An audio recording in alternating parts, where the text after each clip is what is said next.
మన ప్రియతమ ముఖ్యమంత్రి వర్యులు రాష్ట్రాన్ని అన్ని రంగాలలో ఆర్థికంగా ఇబ్బందులున్నా ఒక్కొక్కటి అధిగమిస్తూ అభివృద్ధి పదంలో నడిపిస్తూ మొదటిసారి దేవరకొండకు తెచ్చిన మన ప్రియతమ ముఖ్యమంత్రి గారికి మీరందరూ కూడా గట్టిగా సపోర్ట్లతోని స్వాగతం పలితేనే మన సమస్యలు పరిష్కారం అవుతాయి. సీఎం గారు మీరు ఎక్కువ మాట్లాడకుంటలేదు.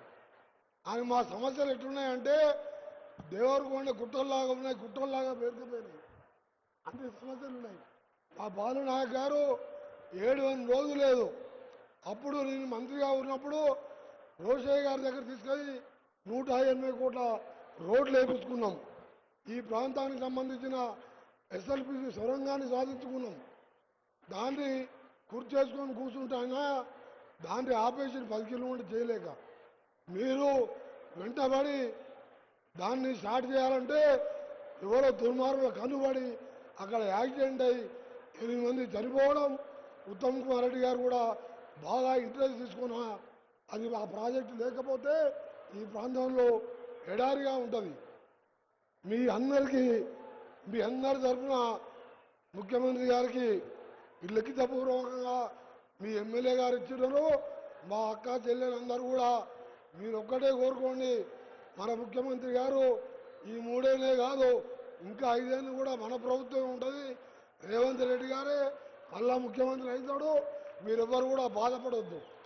చివరిగా ఒకటే చెప్తారు ముఖ్యమంత్రి గారికి, మీ కొడంగల్కు ముఖ్యమంత్రి గారు మీ కొడంగల్కి ఎన్నితారో మా దేవరకొండని కూడా 2వ కొడంగల్గా చూసుకోవాలని మీకు చేతులెత్తి నమస్కరిస్తున్నాం. ఎందుకంటే ప్రత్యక్షంగా సమస్యలు చూసాం. హాస్పిటల్ లేవు, కాలేజీలు లేవు, రోడ్లు లేవు. ఏదో మీ ఆశీర్వాదంతో మన హ్యాంలో R&B శాఖ ద్వారా 254 కోట్లు శాంక్షన్ చేయడం జరిగింది. రాష్ట్రం మొత్తం 11,000 కోట్లతో రోడ్లకు టెండర్లు కూడా పిలవడం జరిగింది. మీ అందరికీ కూడా ఒకటే హామీస్తున్నా, ముఖ్యమంత్రి గారితో నా విజ్ఞప్తి, రాష్ట్రంలో అత్యంత వెనుకబడ్డ ఎక్కడంటే అది అచ్చంపేట ముఖ్యమంత్రి గారి కాన్స్టిట్యున్సీ, పక్కకున్న దేవరకొండ. ఈ రెండింటిని చూస్తే ఎంతో బాధ అనిపిస్తుంది. హాస్పిటల్ పోవాలంటే 300 కిలోమీటర్లు పోవాలి.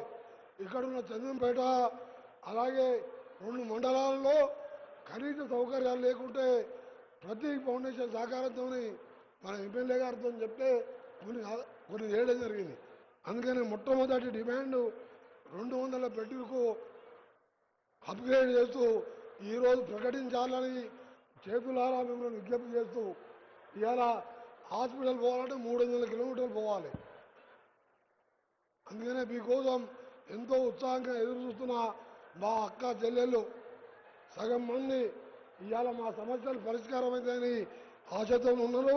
గౌరవ ముఖ్యమంత్రి గారికి వేదిక మీద ఉన్న కౌన్సిల్ చైర్మన్ గారు, మా తోటి ఎమ్మెల్యేలకు అందరికంటే మా ప్రాణ సమానులైన దేవరకొండ అక్క చెల్లెళ్లకు తమ్ముళ్లకు చేతులెత్తి నమస్కరిస్తూ సెలవు తీసుకుంటున్నాను. జై Hind. Thank you sir. Honourable minister పెద్దలు ఉత్తమ్ కుమార్ రెడ్డి గారి సందేశం.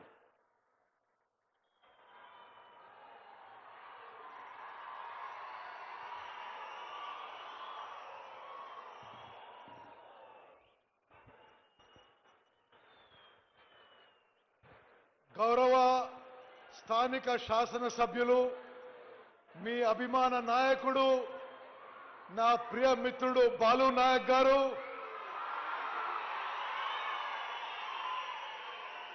గౌరవ ముఖ్యమంత్రి వర్యులు అనుముల రేవంత్ రెడ్డి గారు,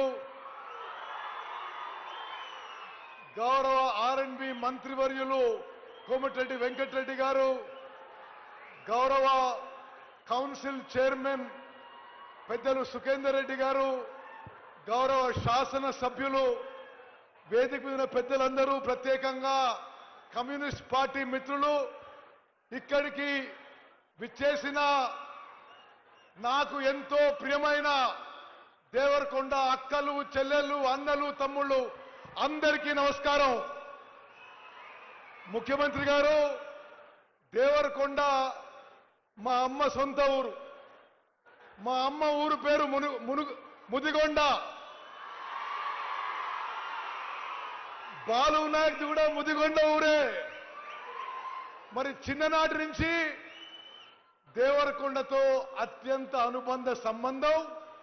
నేను పార్లమెంట్ సభ్యుని కావడానికి దేవరకొండ ప్రజలు నేను ఎంపీగా నిలబడ్డప్పుడు మీ ప్రేమ అభిమానంతో మంచి మెజార్టీ ఇచ్చినందుకే నేను ఎంపీ అయిన విషయం ఏనాడు మర్చిపోని చెప్పి నేను మనం చేస్తున్నారు. నేను ఎక్కువ సమయం తీసుకోను.